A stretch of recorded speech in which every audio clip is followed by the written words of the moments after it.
And we're live, Has. With the Christmas special now. Was that 5 seconds? Do you feel No, like that but I was like 5 how seconds? professional, like, you just rolled into it, like, and we're live. Well, mate, I've been in the game a while now. Christmas special. How are you feeling today, mate? Showing up here on a Friday. It's our Christmas special day. Going for some food later. Yeah? What vibe? Well, how are you vibing today? How are you vibing? Well, I put on the brightest jumper I could find to try and, You're a bring mustard fan, aren't you? I love You wear mustard. a lot of yellow. Yeah. Yeah? I think I have the complexion to pull it off. Yeah, I think you I do, don't mate. think you could pull off mustard in the same way. No, I wouldn't wear mustard, mate. It wouldn't suit you, mate. No, not yellow. No. But how am I feeling? No, I'm not feeling that festive yet. Maybe today will get me in the mood. Okay, well, before we go there with the festive stuff, I want to Yeah. ask you, at the point of recording this, by the time this goes out, we will have played France in the World Cup, Yeah. and we'll know our destination of where we're going or whether we're coming home. Have you been watching the World Cup, and how much have you got into it? I've watched some of the World Cup and not as much as I would normally get into the World Cup. Have you watched the England games, all of the England games? Yeah. Yeah, but you've not been that much into the rest of the World Cup? No, not as much, no. And I don't think it was because of what we've been talking about before. Yeah. Not for moral grounds. It's at the busiest time of year, and I just haven't got time to watch it. I would love. So to you watch reckon that you're not happy with it being in the winter like it's been? It's not helped you? No, I want it in the summer. Yeah. The days are longer, and I can. Mate, it's been a very, very good World Cup, football-wise. I know this is football chat, we don't normally do it, but it has been very, very good. And I thought there was some irony, by the way, in the fact that, like, Raheem Stirling's house got robbed here and he had to go home, and we're spending so much time talking about that country. And then Raheem Stirling has to leave that country to come back to his country because of what happened here. Now, was there people inside his house, or was he just burgled? What sort of fucking question is that? Well, what do you mean by that? The initial reports were that there was family inside the house, and so that's why he had to leave, because obviously he was worried about them. But then it turns out, that they were out, and he just got robbed. So why do you need to go home during the World Cup? Oh, mate, have you ever been burgled? A long time ago. What you did? You've been burgled? Yeah, I was a kid though. Yeah, ask your mum, mate. Can you imagine what your missus would feel like if she came home and people had been in your house? I thought she was with him in Qatar watching the Well, World Cup. irrelevant. If the house was empty and she was in Qatar Yeah, and the house got robbed, you're with your missus. yeah, Your house has been burgled. There's people in it. yeah, Yeah. yeah. But you're in the World Cup. Yeah, but do you not think your missus would be like terrified? Maybe, but The she's one- with you. She's with you in Qatar, so probably not that terrified. No, mate. I can't. No, mate. I think it would. I just So- thought that there might be like other solutions that you can put in place when you're playing in the World Cup for your country. So I don't actually know if his family was there or not. Yeah, I don't know. but you're saying it doesn't really matter if they were or not. No. Yeah. Okay. If my house got burgled, Yeah. the one place where you're supposed to be able to go to feel safe, Is and your there was house people been through it. in my sock drawer, Yeah. looking for shit. What would they find in your sock drawer? Not sock. Have you got like a shit drawer? Wait a minute. Yeah, I have got Yeah. a Monica drawer. Yeah. Yeah? Yeah. I've got a Monica cupboard and a Monica drawer. Yeah. A cupboard and a drawer. Yeah, the understairs cupboard Oh, downstairs. you've mentioned this before. It's one of them where you have to sort of like barricade it shut, and then when you open Like, it just hold all it with your falls foot out. and then Yeah, it all falls out. And your like, feet. no one else has got stuff in there. Is it just your Just stuff? my What? crap in there, mate. What? Because we have already established that you don't do DIY. no, but I keep So no I tools. keep boxes What sort of boxes? like Cereal boxes. no, like that I buy stuff in. So like I've got every iPhone box from every iPhone. Oh, I think you're one I've of those people. Oh, fuck. And I've got like every time I buy any bit of electronic or bit of tech, Mate. I keep the box. Forever. Uh, You weirdo. I mean, I could probably throw some of them out, yeah, but I keep them. What are you a hoarder? Do you hoard things? No, because my wife won't let me. But like I do. She's okay with the boxes. But well, because I've got that one cupboard. So if I want to, But doesn't she go, why are you keeping boxes? the Monica cupboard's not her business, mate. The rest of the house, yeah, she has complete control over, and I Except do the as I'm drawer told. and the But cupboard. the drawer and the cupboard, What's yeah. in the drawer then? Just like male grooming stuff, Oh, yeah, yeah. which obviously I use clearly a lot. Oh, Uh, obviously. Could use it a bit more. If I'm honest. Male grooming stuff, deodorant, perfume.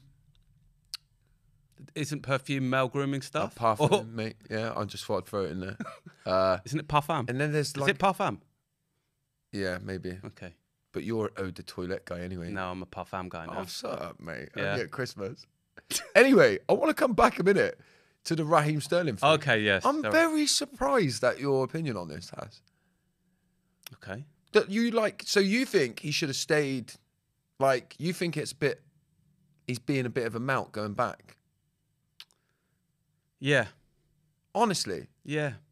What? So if you were on holiday, Do you know what I'm doing here? I'm making assumptions about his wealth, and that like he's probably got loads of people and security. And yeah, he but can go that's and do not, that. that's not, Yeah, but that's my assumption.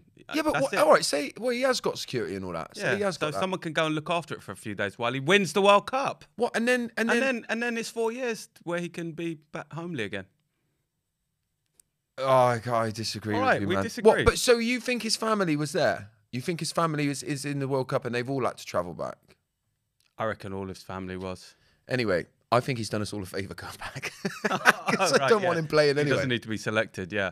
I've got another question to ask you before we go on. So we're going to like celebrate and reflect on the year, by the way, today, which is going to be slightly different to our normal kind of topical debate stuff.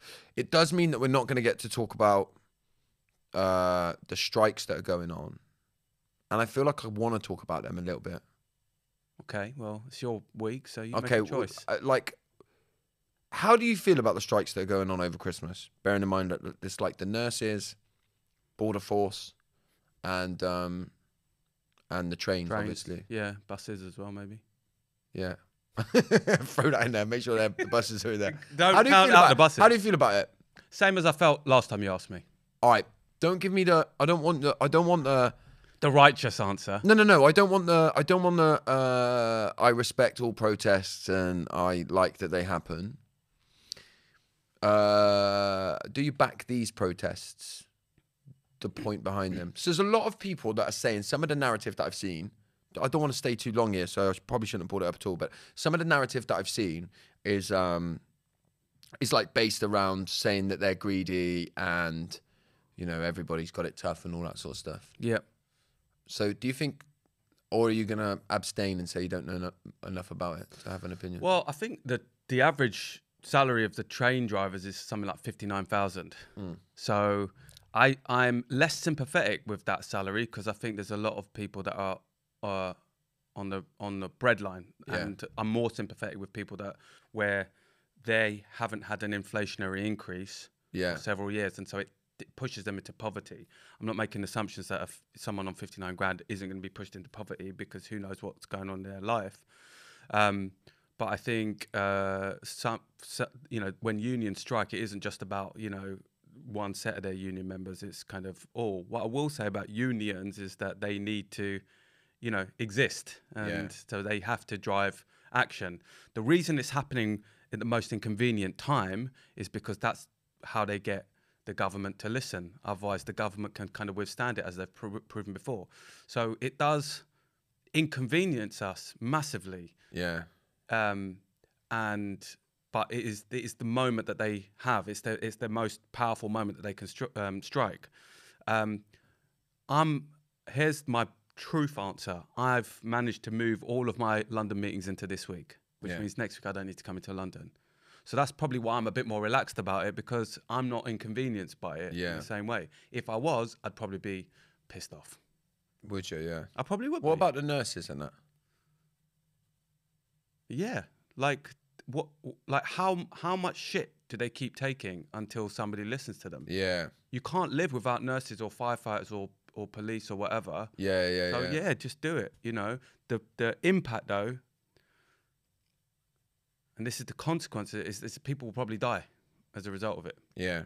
And that's a hard thing to balance, right?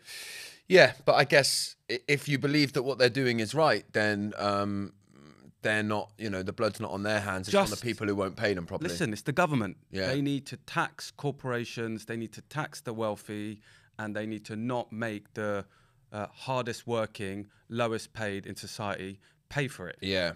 I think that's really important, right? I think something that should be that I want to keep saying to people, because I keep hearing it's hard times. We're all going through hard times. Yeah. It's difficult for everybody out there. And that's not true, right? It's difficult for a massive group of our society. It's not difficult for those in power and the ones that could actually create meaningful change for the people that it's difficult for. Yeah. Do you know what I mean? That's like, you know, the Prime Minister doesn't pay, you know, has been avoiding tax since God knows when. Yep. Right? Our own Prime Minister. So if you cut that kind of stuff out, which he won't because he does it himself. Yep. And I know a lot of people say it's not him, it's his wife. Yeah. Which is like a really weird way of letting him off the hook. You said that to me about 2 episodes ago. Yeah, did I? Yeah. Well, there you go. So that's where I'm at with that. And I just think, you know, as particularly the nurses, by the way, particularly the nurses, when I look at, you know, what they were forced and had to do through COVID, I think it's like the pinnacle of gaslighting for now everybody to say. So what's your point of view? You are in support of it, yeah? Yeah. Yeah. Yeah, 100% I'm in support of it. Would you feel differently if you were inconvenienced? No. Yeah, I think the two can coexist, right? Yeah. Actually, no, I wouldn't feel different. Yeah. So say like I was going to visit family on Christmas and it was going to inconvenience me, I'd be fuming and I'd be pissed off about it, but I wouldn't be pissed off and fuming at the trained people.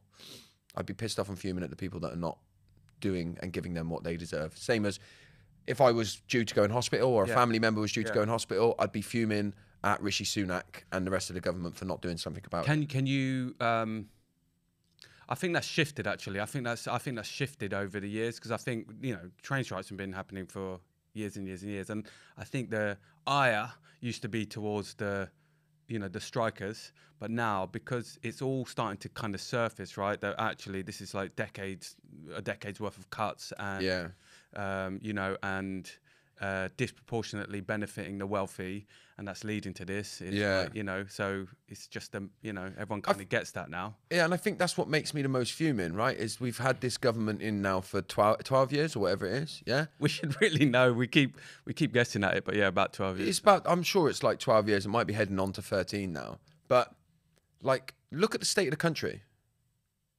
Like, you know, there's people striking, irrespective of whether it's right or wrong. People are striking. People are angry.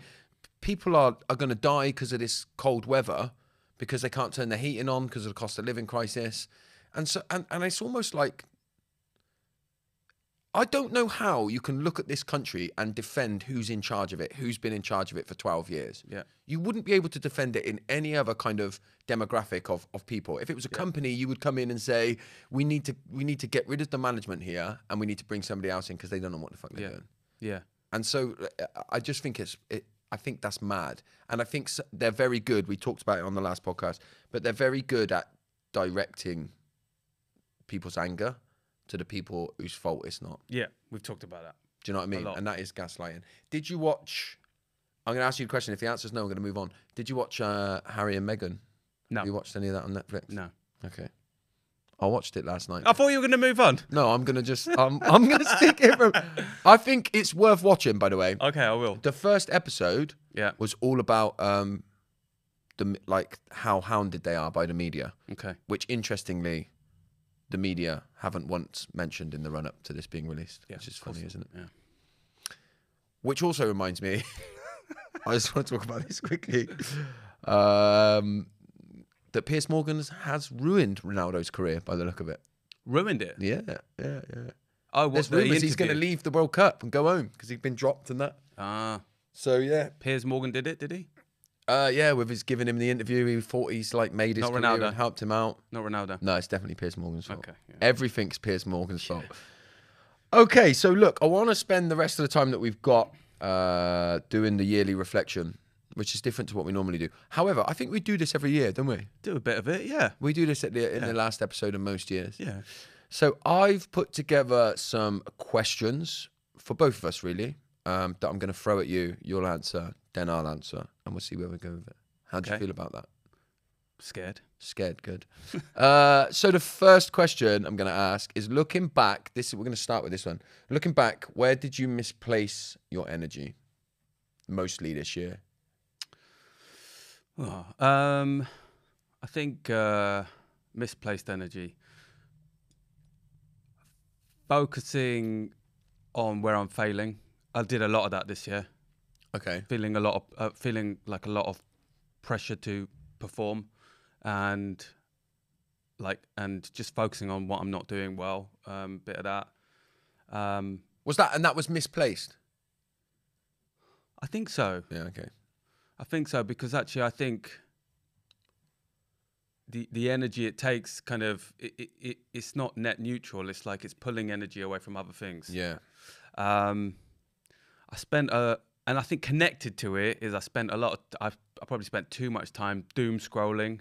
Yeah. Particularly LinkedIn, looking at like who I perceive to be my competition, or other people that are in the sort of space doing stuff that we want to be doing, but in my head they're doing it quicker or faster, so therefore sort of imposter syndroming.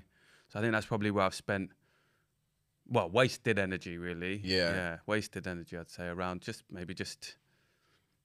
doing too much around what other people are doing, or the stories that you tell yourself around that. And what impact does that have on you in terms of like emotionally when you're looking at other people and what they're doing in the space? Does that ever motivate you, or is it more of this like imposter, I'm doing shit, not as well as I'd be lying if I said it didn't motivate me, because I'm competitive. So there's definitely an element of it that is useful.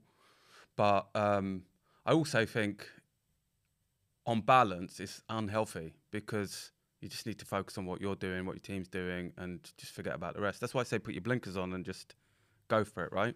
Yeah. There's a lady called Molly Graham who I follow. She used to be she was at Facebook at around 500 people and head of culture. And she sort of helped them scale, and she's become quite famous for kind of being a bit of an expert, a guru on like scaling businesses. And she wrote a couple of she was interviewed for a couple of really good articles. One which is called "Give Away Your Legos," which I really recommend people go and find if they're sort of in that sort of tech world. And then she wrote one around imposter syndrome, and and just really making it really relatable. But she's right at the end. She just said anytime she's feeling like the gremlins coming in, she's reminded of a poster that her brother, used to remind her about this poster that I had on her third grade wall, which is in the classroom, which was keep your eyes on your own paper. Right. And so anytime she's like trying to look around and see what else anyone's doing, like she just reminds you, just keep your eyes on your own paper. Yeah. And just get on with it. Do you feel like, so the whole, with that idea of keeping your eyes on your own paper, right? And then when you do doom scroll, do you ever feel like, when I reflect on my own, let me just say that doom scrolling is the opposite of keeping your eyes on your own paper. They don't go hand in hand. No. Opposite of That's what I mean. Yeah. Oh, okay, right. yeah. But doom scroll. So there's like different. I guess there's different forms of doom scrolling, or doom scrolling is different to everybody. Yeah. I will sometimes doom scroll, and I'm proper numbing out. I'm not looking at anything. I'm just allowing my head to go down crap rabbit holes that have no significance for me. Yeah. But when you're looking at other people, right, and you're doing that kind of like beating yourself up, I'm not doing as well. When I reflect on my own experience, I do feel that sometimes, I do that when I'm like about to sprint. So I'll do that, and the act of doing that, as negative as it is, and I still would rather I didn't do it, is nearly always followed by going, that enough's enough now. I'm not doing that shit anymore, and then I put the blinkers on. Yeah. Do you know what I mean? So it's almost like it's almost like you're feeding yourself before. I'm questioning. I'm asking the question whether it actually plays a bit of a part in the sprint. That I mean, I follows. can definitely relate to when you sort of catch yourself and you go, what the fuck am I doing? And you just put it down and then you get on with stuff. But I think sometimes it sort of festers. It's not clean energy, right? It's not. You don't go in clean. It's still there, and actually you don't need it. And that's the point. You just got to get on with what you want to get on with. I'm not saying it's informed everything I've done this year, but you asked me like, where am I? Yeah, where did I waste energy? Yeah, it's just it's an interesting, because I'm the same. Yeah, when I've put for what I've misplaced, I actually wrote Twitter's where I go, and because what I do on Twitter is I go on there and I like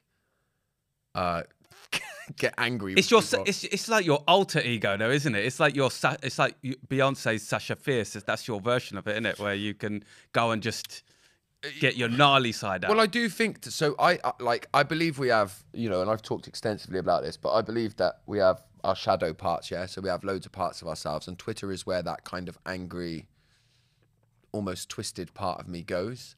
And the stuff that I post on there, I've had moments, when I meet people and they're like, "Oh yeah, no, I follow you on Twitter," and I think, "Oh no, Yeah. do you please follow me somewhere else so you don't think that Twitter's who I am." It's like your social version of your football self, isn't it? Yeah. I get so fuming on there, and Twitter just shows me people that make me fuming. Do you think it's like? Do you think it has created a culture of antagonism and pointiness and like just? I don't know. I've never engaged with Twitter, never. Yeah. Like, and I don't know what it is. Partly, I think it was just I don't know where to jump in, and therefore I can't be bothered. But I also feel like there's a sort of I don't know. I don't think.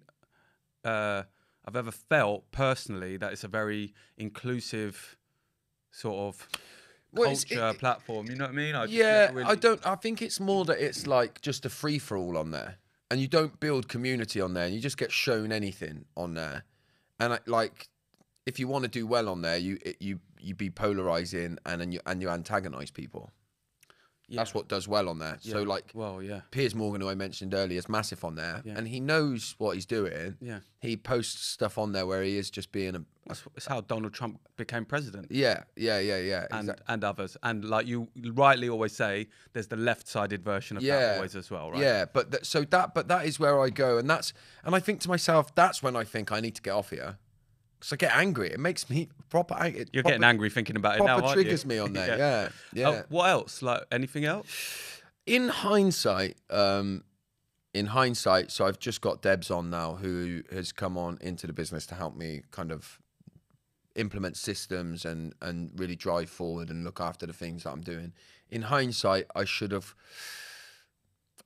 have got her in sooner to help and support, but I also think a bit like we were talking about when you look at LinkedIn and you're doing that shit, energetically, I have to get to this right place, and then something clicks in and I'm like, nah, this is right. So I was like talking to you loads about it when I thinking I'm nearly there, and then I spoke to her and then I was like, oh no, I'm not there yet. I don't know what I would do. And then all of a sudden it's like, boom, it clicks in and I'm like, I do it. And there's a part of me that thinks I should have done it sooner, but there's also a part of me that recognizes energetically this was the right moment. Do you want to know what I think? Yeah. I think it's the right moment. Yeah. I think you needed to have gone through this year of growth that you've had personally, and like every entrepreneur needs to have to do the bit where they're doing everything. Yeah. For you to really know how she can, or whoever supports you, can do it in the best way. How they should focus their time, but also you feel ready to let it go at this point. Yeah. You know, actually, in continuing to do it, you're holding yourself back. Yeah. All you're doing is you're prepping for next year. And I think there was always another thing when I used to look out at people, coaches, particularly coaches in the space, and some of them that I've interacted with in the past, and they send me their assistant. There was always a bit of me why have you got an assistant? You could be doing this yourself. There's no way. I'm making assumptions about people, but they're genuine assumptions where I think to myself, that's an ego thing. Why have you? Do you still think that now? That you have one? What, that I have one? Yeah. Are you looking back at them and going, well, what are you saying? No. But I mean, people would be where I. This sounds really arrogant, but where I was 2 or 3 years ago, and would have an assistant. And I'm thinking, you're why are you? And you know what? There's things like this. I remember when I first started out as a coach, and I went to this place. It was in Cambridge, right? And I was there. I would have gone there for free because I wanted to build my experience as a coach. And some of them were a little bit oh, you've travelled this far for a couple of coaching sessions. I'd never do that. Yeah. And I remember then thinking, the arrogance, yeah. Oh, this is going to be a doddle to go past people like you if that's your. And so, I do think there's people that I remember. I'm thinking specifically of one person, about 4 years ago, Like we'd been chatting quite a bit, and then his assistant messaged me on like Facebook Messenger just off of their Facebook account, and I was a bit like, you don't need to do that, mate. Like, you don't need to do that. That's an ego thing. Maybe or maybe not. Or am I talking more about is this showing more No, about no, I me don't than know. I you? don't know. I wouldn't self-analyze too much, but I just think you never know what's going on in someone else's world. They may be a coach, plus they may be doing other things. Like I coach, but I Yeah. also run 3 businesses, so I could probably use one. You know what I mean? A dedicated one. You know Yeah, but it's very obvious that that's what you're doing. what? Well, like it's very obvious that you're busy and you're running 3 companies. Maybe. Do you think I needed an assistant 3 years ago? Nah. If I'd have got one, Yeah. what would have been driving me doing that? You might have been. Ego. You might have been. Ego you has. might have That's been what would have been driving me. strategically preparing the way for your future And best self. I can talk about ego in this way because I've just got myself a load of merch printed out, and there's no other reason I've done that than for ego. There you go. Yeah. Two lovely water bottles with your face. It's on my laptop. I've got T-shirts made for the kids. T-shirt made for me. Where can people buy them, Josh? Well, they can't. That's what I mean. It's just been a complete ego trip thing. I'd like one, please. Would you? Would you wear it? Nah. I'll get you a mustard one. yeah. If it's mustard, I love it. Yeah. Where's your energy been well placed this year? I think well placed is. I don't know if it's well placed. It's where I've placed it, and it hasn't been wrongly placed. Yeah. A lot on work. Yeah. And I don't think that's a bad thing, but I'd say on balance, I think maybe I needed to not do as much at the end of the year, if I'm honest. But it was useful because it's gotten us to a place. I think I've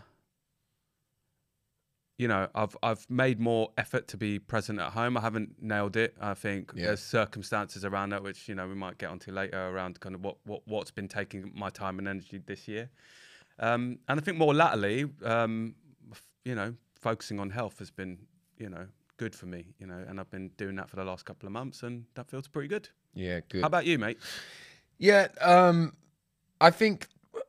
Look, I wrote down finally getting on TikTok as being because that like supercharged me a little bit in terms of the eyes that it got on me.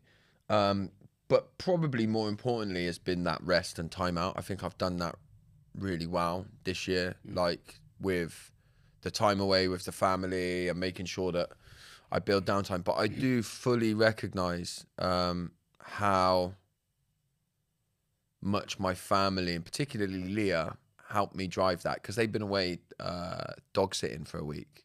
Oh, right, okay. Did you know this?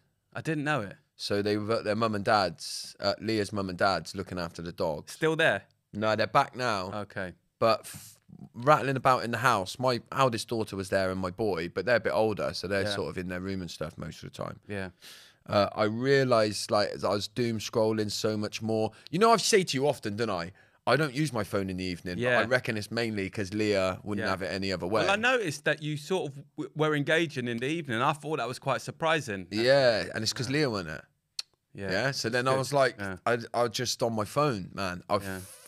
Worked myself silly. Yeah. I was working, I'd like get sorted, everything would be, and then I'd be home, and then I'd get into bed and I'd get the laptop out. Mate. Do you know what I mean? So it just shows you, he's drinking out of his... Josh Connolly water bottle. It's Josh Connolly water bottle. Okay, good. Let's do the next one.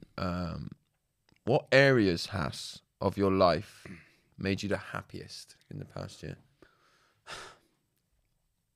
Look, it's not even hesitation from me. Family always number one. Yeah. Just energy I get from them and being with them, and I'm lucky. I'm very lucky. The work that I do means I can kind of dictate my own schedule. Yeah. So even if I'm busy and even if I'm not as present as I want to be, I'm there with them. We eat dinner every day together. We spend weekends. You know what I mean? So that what was the question again? The happiest moment, the happiest thing of the year. I think also building a team around me. It's that having gone from me and Chris running the business with John and bringing Guy into to then suddenly growing out the team. That feels like it's a happy moment for me because it signifies that we're doing something. I was going to say health again as well, but yeah, that's definitely. And you're starting to build a social media presence again. You had to stop to do your social media post before you came this in here morning. today. Yeah, look at me, just rolling with it. TikTok next, mate, for you. It is going to be TikTok. You can make some content from here. Mine is well, I suppose it's obvious, isn't it? The same as you, as family. But particularly when I look at my daughter and my son, my eldest daughter and my son who have come to live with us, and what we've been through with that. Yeah. And how, as a family, we've kind of navigated our way through it and got to where we are in our life today. That's been like massive. Can I ask a question about that? Yeah. Because you do a lot of work around family systems, right? And dynamics and stuff like that. What have you learned, without going into details, but what have you learned from this experience in terms of family dynamics and actually just dynamics between people in general? I think that they're a lot more messy than and messy's not bad. I just think that like Not as good as Ronaldo. not as good as my head went straight there as well. My head went straight there until Piers Morgan ruined his career. No, but they are like, I don't know if there's any such thing as a functional family. Do you know what I mean? And I guess like with everything else, when you look on social media, you know, you can think that everybody else has it all figured out. But I think families are difficult. And when you've got like a blended family living in the house now, like we have, yeah, which is kids from, you know, a previous marriage and stuff like that, it makes the dynamics different. Particularly when you look at like my eldest daughter's 16, yeah. So, and she didn't move in until 2 years ago. So like her relationship with Leah, my wife, is not like a proper stepmom, stepdaughter relationship. Yeah. Right? So the dynamics are not the same as that. What's a proper stepmom, stepdaughter relationship? Well, okay. You mean in terms of from a younger age? And, if she'd like, lived, and if she'd have lived there 24/7 from a very young age and sort of been almost raised by Leah. Yeah, she hasn't. She's a young woman now, and she's not been raised. So their relationship's different. And I think it's sometimes if you're not careful, you want to push for like the perfect relationship, and it's not going to be like that. Yeah. Right. And the way that they love one another is not the same as a mum and daughter relationship, or even a more prolonged relationship in that way. So like I think it's always really complex, and then you bring in co-parenting and stuff. Well, I think the other thing is as the central figure bringing everyone together, you just want it to work, don't you? You just want to will it to work. But actually I think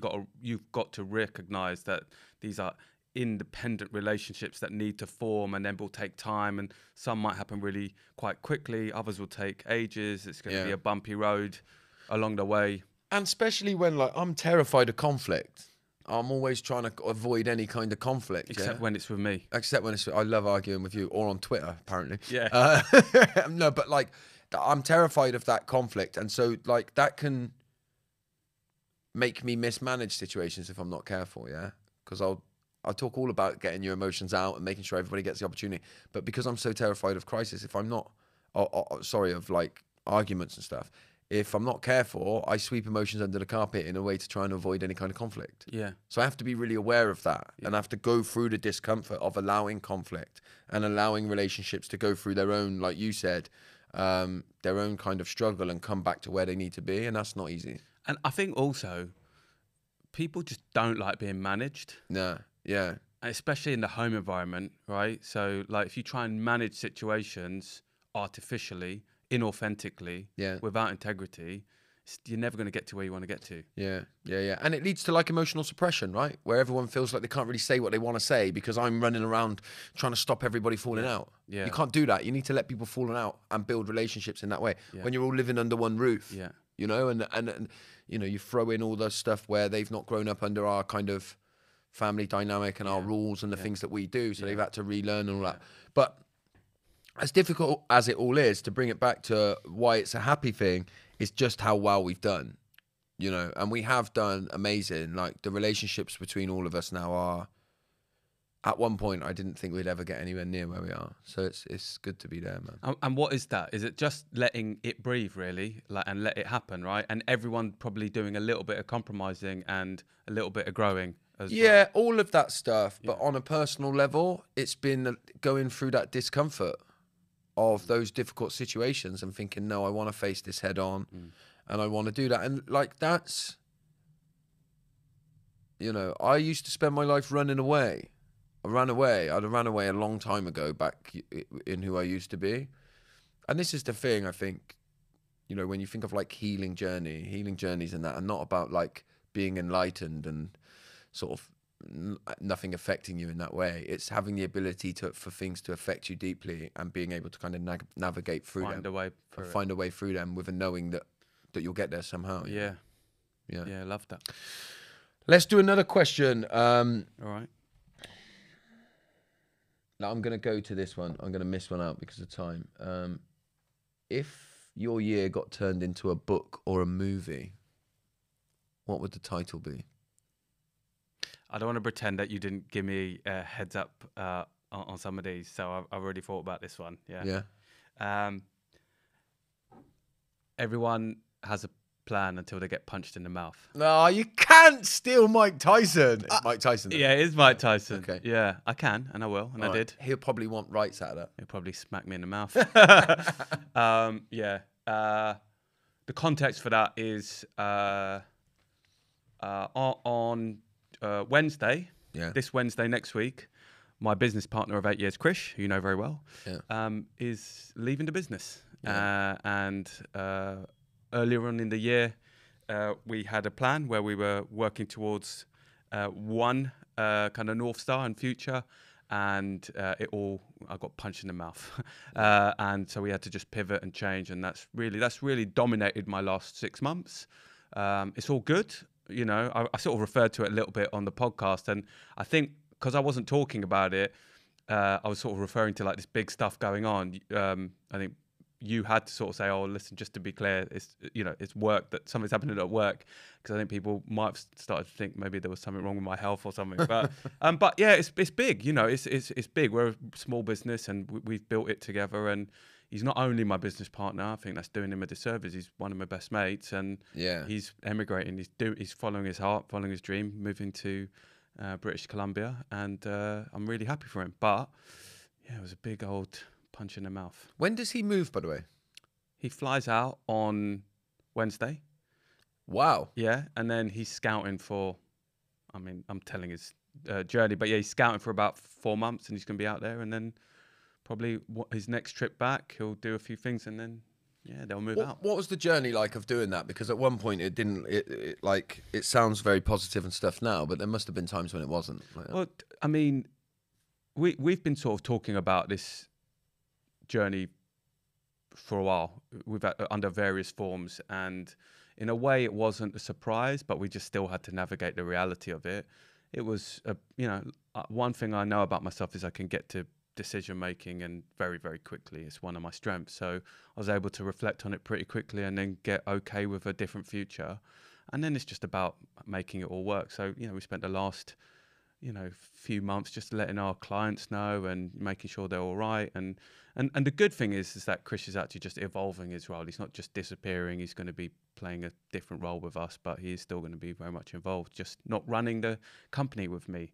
So I think from an emotional perspective, that's something I'm going to have to figure out. Yeah. I'll be doing it, with other brilliant people around me, but just I've been doing it with Chris, kind of sharing the mental load. Yeah. I've got some amazing partners that are still in the business. We've got some new people.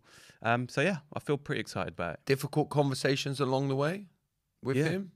Yeah. Like There must have been. Like... Yeah, of course. Of course there are. Yeah. And I'm not going to go into them here, but no, of course not. No, of course not. But yeah, difficult things. But the thing that's always been true for my closest friendships is that the friendship is more important than anything else. Even we haven't had many bust ups, right? But only one on the podcast. But there's probably been a few moments where like we might have just been a bit sharp with each other. No. But I think when's that happened for you? Well, it's in my head a lot of the time. I don't vocalize it. It's that prick again. Right That's now, actually. Yeah, stop asking me WhatsApp. questions, man. But yeah, no, but you just friendship always trumps it, and you got that's what solves everything. You go there first, figure stuff out. So anytime I'm feeling like something that's not right, I just kind of head into the storm, basically.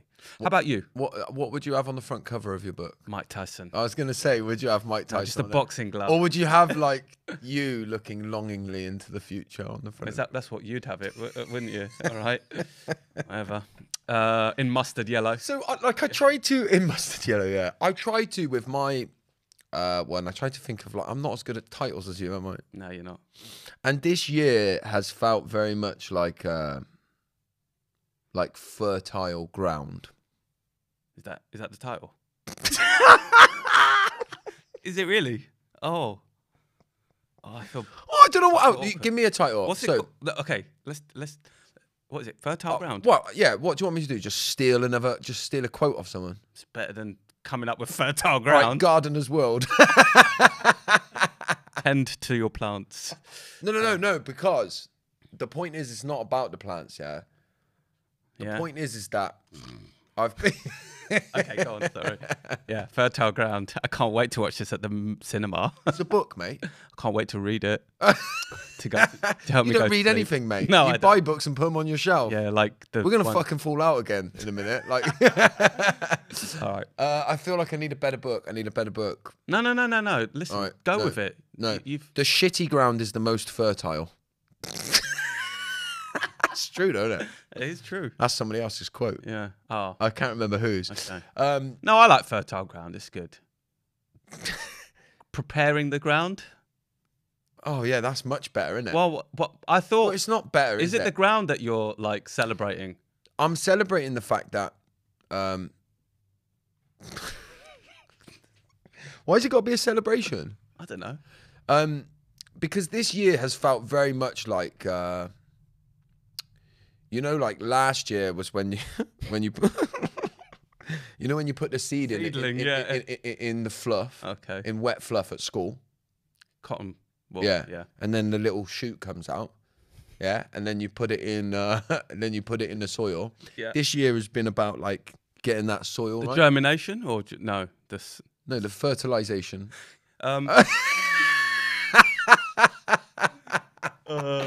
I had more of a heads up on this than you, and this is what I've come up with. No, it's good. No, but this has very much. I feel like next year is going to be when I'm going to shoot now. Yeah. Like, as in terms of the work that I do.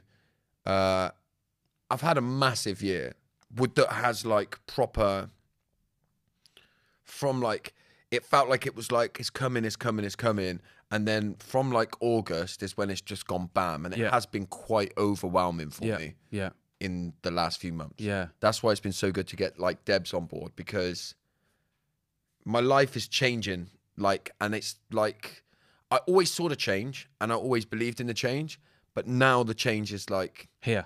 it's here. Yeah. And I feel like I'm in the beginning of that big change. Yeah. And I've got to make sure you've got to stay grounded with it and that, because it's hard when it's, to go I think it's like easy to forget as well, by the way, that I was just a drunk 10 years ago. Do you know what I mean? I was a drunk who just drank every day and that was all I did. I worked in a factory and I drank every day. So to be in this position that I am now, like I never had money, I was chatting to Ollie about it yesterday, actually. Like, I would have to look at the price on a drink. If I was buying a can of Coke, I would look at the price of it and like have to think, okay, that's that much money. How much have I got? Can I afford this? Yeah, man. Do you know what I mean? Right? And now you're drinking kombucha. Ginger and lemon kombucha. You've changed, man. and I didn't have to look at the price on it. Why? Because I made you buy Yeah, it. because I bought it for you, you but cheap like- bastard. So there's those changes and like, that kind of financial freedom that I've found. But then there's also the changes with like eyes on me and stuff like that. You know what I mean? Like, yeah, it's insane. it's mad being out with my wife and Yeah. people coming up and saying hello and stuff like it's a bit mind blowing. It can be a little bit overwhelming. I'm not just saying this, right? I'm not just doing it because we're celebrating at the end of the year, but I always saw this for you. Yeah, well, From you the did. moment, From the moment we met. From the moment you met me, yeah. Yeah. Yeah. And I don't blame you. Wow, why? Why would you? No, but that's what we was only supposed to. You was going to give me an hour of your time, right? And you're probably just scoping me out. Is this going to be the dude that I mentor? No, I was actually, because it was your cousin that introduced us. I thought you were you might have been a bit of a scammer, and I was trying to work out whether you were a scammer or not. Genuinely. What, before you met me, or when? So you came in thinking he might be a bit of a scammer. Well, that was the story, right? You just appeared in his life. Yeah. And like he appeared in mine. Okay, he told it a different way. Right. But that's what I heard. Oh no, well, he saw me on the news, innit? And then Or I think there was a different story. Anyway, but not so much a scammer, but I wanted to size up who this person was because I didn't believe what was being said. But then I was pleasantly surprised. Yeah, and the rest is history. The rest is history, as they say. You know what's really weird that you thought I was a scammer, right? I was doing a live with I won't say the name of the company, but I was doing an Instagram live with the company, with this company, right? You know, helping them to promote something that I quite passionately believe that they're doing is really good. Yeah. And I started getting these like troll bots coming in on the live. Oh, really? Josh Connolly is a scammer. Josh Connolly, you should have just carried on drinking. Josh Connolly used to work in a factory. Where's that from then? But it was like, just, so in the end, I was like blocking them as they come up. And then in the end, every 30 seconds, they were coming up. A new like faceless thing was entering the live. Crazy. And then would say something like, Josh, you know, Josh is a scammer. Josh's courses are a scam. So then I had to I was literally doing this live and I had to like... It's those coaches that you just insulted a little earlier ago, isn't it? But I had to block them as they come in. Yeah. But listen, after we met, you weren't sure about me either, right? Yeah, no, but I had been done over, by the way. By particularly one coach who like sort of almost forced me into spending money with them and didn't, you know, promise me the world. And then, you know, I was just in a system just paying money. And so... Yeah, look, I hadn't been in this give and take world that we now live in, where you want to support people and all of that. Yeah. So I went back to my wife, and like my wife was even like, well, what does he want? Yeah, and I was still waiting, Josh. Still waiting. I was a bit like, nah, I trust my intuition on this one. He's pretty genuine. Yeah.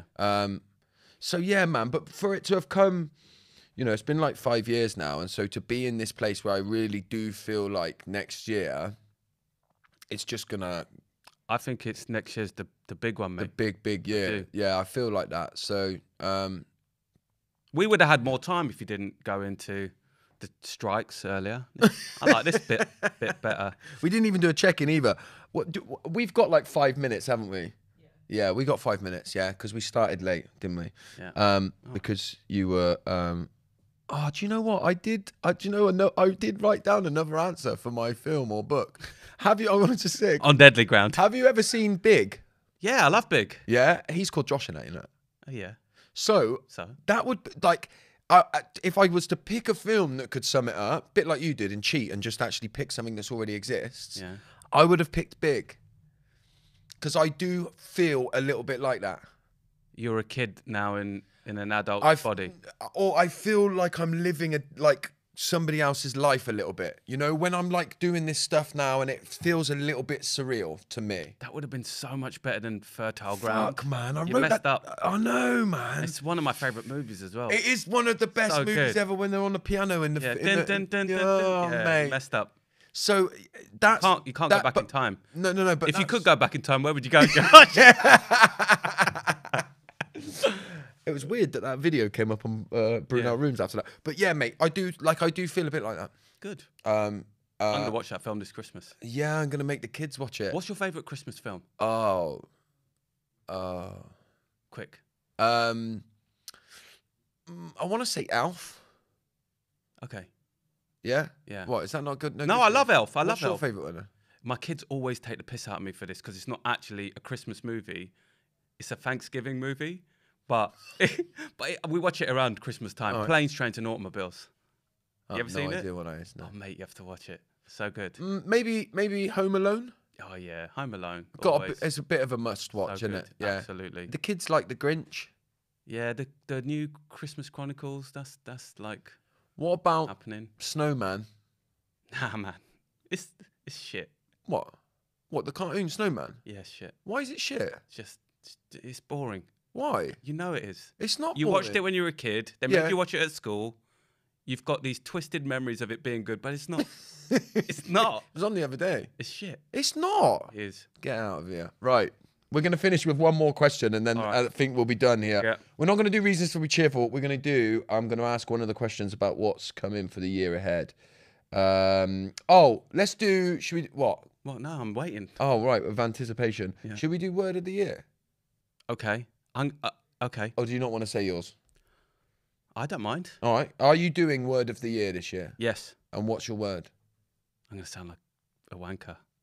Yeah, well, no, we've done 55 minutes of that, so I wouldn't worry about that. My word of the year is lead. Okay. But it's Wanker. it's verb. It's a verb to lead, and that is what I intend to do next year for the team, for what I'm doing at home, to lead. Are you going to lead at home, are you? You fucking misogynist. Just the kids. It's not going to happen with Erin. What's your word? I've got two. Okay. Because I've got, like, the big word that I'm doing from a business perspective is content, yeah? So, like, now I used to sort of limp about a little bit with my content, but now I feel really passionately that I can produce really good content and that I do produce meaningful, wholesome content. And so I want to push that this year, and that's going to be what I'm going to do. But also, the other one that I sort of brought in on a personal level is grounded. Because I really want to make sure that I stay grounded, man. Fertile grounded? Or? No,